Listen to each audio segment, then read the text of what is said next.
Hey, so today I wanted to share a couple of things that I personally do on a day-to-day basis to help my mental health. These are changes that I made in my personal life while also seeking professional treatment that have just helped overall improve my mindset, made me more positive, and just really helped push me along on this journey. Of course, I obviously encourage anyone to get professional help if that's something that's available to you. I wouldn't be where I am right now if I hadn't started doing therapy again. I'm so glad I found the right therapist, but it's also important to try and do everything you possibly can for yourself, of course, if that's something you're struggling with. So I'm just gonna get right into it. All right, so the first thing I'm gonna talk about is our phones. Our phones are a source of so much more misery than you probably realize. We are so subconsciously affected by the things that we consume on our phones, and I use social media a lot. So I needed to change what I was consuming on social media. So I did a cleanse and I followed a bunch more positive accounts. I did this on Instagram and TikTok, and I did it on Twitter too. Twitter, it's kind of easier because you can just type in keywords and you can find accounts that way. So I'm gonna give you some recommendations of accounts that I like to follow. The first one is Mindset of Greatness on Instagram. They basically give you daily affirmations. Here's an example. Everything that you want and dream about is on the other side of this hard but beautiful transformation you're going through right now. You're getting there, one step at a time. Trust and embrace your journey. Another one I follow is Third Eye Thoughts. I easily attract opportunity and advancement. I release self-doubt and fear, and I listen to the thoughts that tell me what I can do. I focus on growing and learning each day while allowing expansive energy to flow through me. And there's a bunch more that I follow on Instagram, but this is the last one I wanted to recommend. It is One.Spiritual. Start telling yourself you are worth healing. The life you want to live and the version of yourself you want to be requires you to heal. And if TikTok is the first app you open, I have some accounts for you. The first one is called Gentle Reminders. I'm not sure about the copyright situation, so I don't want to play the videos. Actually, I'm gonna get emotional, and I don't want to get emotional, but reading this stuff out loud is super powerful. So it says, "You a burden? No, you're human, doing the best with what you've got. Do all that you have the capacity to do, moment to moment, and forgive what you cannot." Again, there are more accounts, but I'm just going to recommend one more. We're going to be here forever. And this one's called Motivational Thoughts with 2 S's. Please keep searching. Not for a person, but for your passion, your love, your goals, your ambitions, your happiness, and yourself. Keep looking. Explore yourself before you explore someone else. Know your worth and know yourself. Only then you will know what you need over what you want. You need yourself to become your own. So waking up every day and reading this stuff has helped me immensely, and reading it out loud is even more powerful. And speaking of reading out loud, I highly recommend getting yourself a self-love deck of any kind. This is the one by Louise Hay. There's so many affirmation decks that you can get. They have them online on Amazon. And essentially it's just a deck of double-sided cards, and you pull one every day and it says something positive or helpful to read out loud. I pull one of these every single morning and read it out loud as soon as I get out of bed. One says, "With affirmations, I claim my inner power. I trust the intelligence within me." One side has shorter statements, the other side has longer statements, but every deck you find will be different. Here's another one, and it says, "I have respect for my body and I treat it well. I affirm positive things about my body and tell it that I love it often." And I just want to say, a lot of this stuff is really kind of fake it till you make it. It definitely felt very silly and disingenuous for me to be saying a lot of this stuff out loud, especially when I didn't really believe it.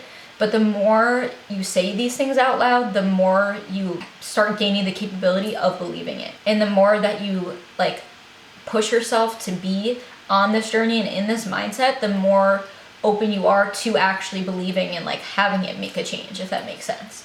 For literally years, I would try to wake up and just look at myself in the mirror and just think of something good to say, but it's really hard to do that. So having these physical tools, and it kind of gives you the idea to get the ball rolling about things that will help put you in a more positive mindset. It's so helpful. So here's another thing involving the phone. I saw on, I think it was on Instagram, a post about how CEOs do this or whatever, which who knows, but I liked the idea regardless. So if you organize your things into folders like I do, games, travel, shopping websites, photo and video apps, food apps, and my finance apps. So I changed my folder names to affirmations. So when you look at them, you're subconsciously absorbing the affirmation. So instead of finance, it now is called I am rich. Instead of food, it's now called I am nourished. Instead of photo and video, it's now I am beautiful. Instead of sights, it's now I treat myself. Instead of travel, it's now I am worldly. And instead of games, it's I'm stimulated. So those are just the ones I picked. You can do whatever you want. I just thought it was cool, and now every time I open an app, I see that. Okay, and also, this is gonna sound silly, but I'm being 100% serious. So if y'all been rocking with me for a while, you remember my old room.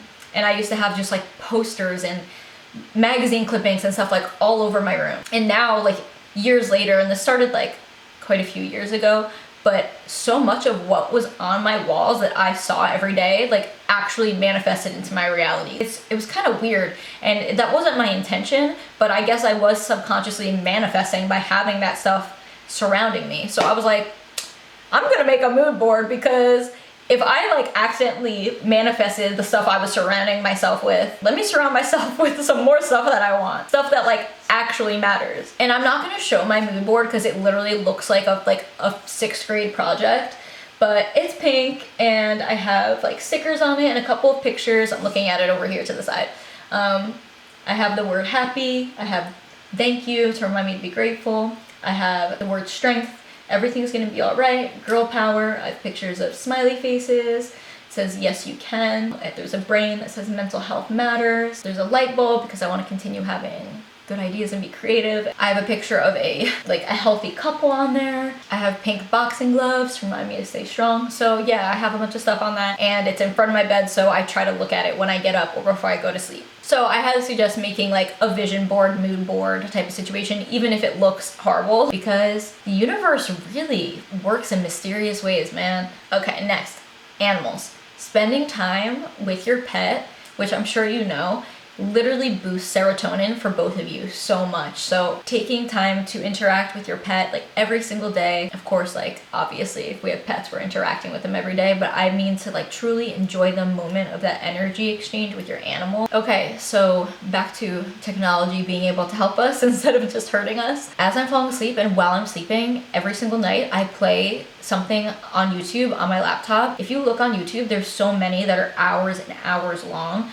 Some of the ones I see here in my history are, there's a channel called the Selflove Healing Collective and a channel called Inner Lotus Music, and there's actually like so many channels like this, but they have videos called Heal Your Heart, Let Go and Open Up, Heal Your Inner Child, Free Yourself from Trauma, and they're very relaxing and enjoyable to listen to. So those are things where it's like you might not notice it's like actively helping you. You might not wake up and be like, I'm healed from my trauma, but it's something that can help like subconsciously make an improvement. Another thing I have been doing for years and still continue to do is moving my body or exercising in some way. I do go through periods where I kind of like don't have time to do it as often, but I still exercise multiple times per week. And it doesn't have to be like a full thing. Like a lot of days I'm just doing like very short little workouts, but it's just good to get your body moving, like especially when you really don't feel like it. I've had to adapt my workout routine slightly because I do have issues with my hand, but that's a story for another time. But it's still just like any type of exercise at all. I mostly do like weight training type of stuff and like muscle isolation.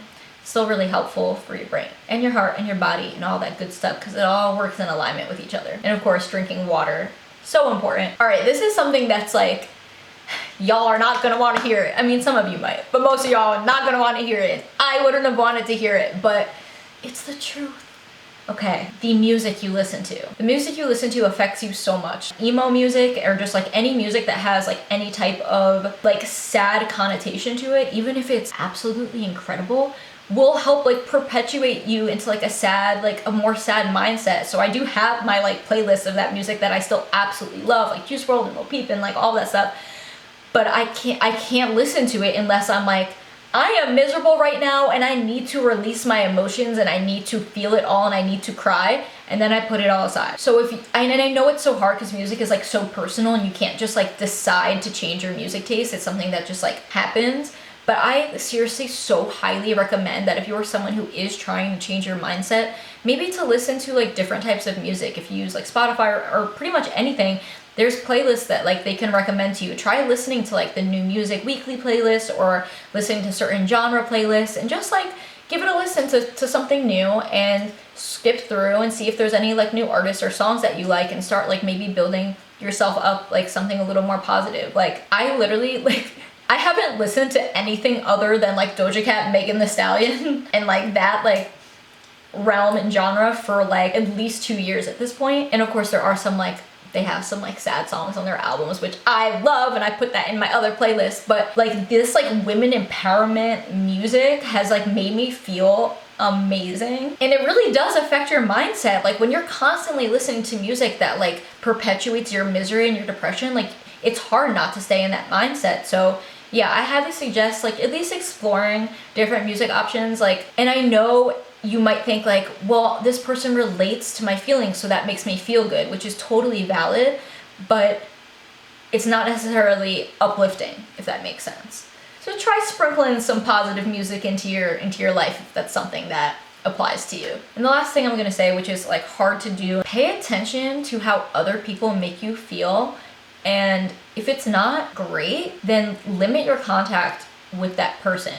And I know like obviously this can't be applied to everyone, like, you know, if you live with like a toxic parent, or if you have like a toxic work environment or a toxic school environment, which is totally valid, and I've been there. But for things that you do have control over, you have the power to evaluate how the people actually make you feel. And I know a lot of these topics are like sensitive and difficult, but you are allowed to make those decisions for yourself. You just have to protect your own energy. Basically, if you have the opportunity to limit your contact or eliminate your contact with people who make you feel like shit, do it. That's everything I could think of for this video. I'm so deep in this shit. We are improving ourselves. Like we are evolving continuously. We are taking the, I was gonna say bull by the horns. And then I was like, we're gonna take the girl by the balls. Because, okay, you know what? I just need to stop. Let's just go. Let's get it. Let's get it. Hope you feel better. You're doing great. And this is not like a journey that just goes up like this. You're gonna go woo, and that's totally normal. And sometimes you will plateau, sometimes you will sink, and sometimes you will rise. But as long as you keep the willingness, willpower, and the want, desire, and motivation to be the best version of yourself that you possibly can and actively work on it, then you got this. The universe has got your back. The universe is taking care of you, and you are exactly where you need to be. Even if it hurts, it's just pushing you toward being even better than you already were. So that's it. Love y'all. Talk to you soon.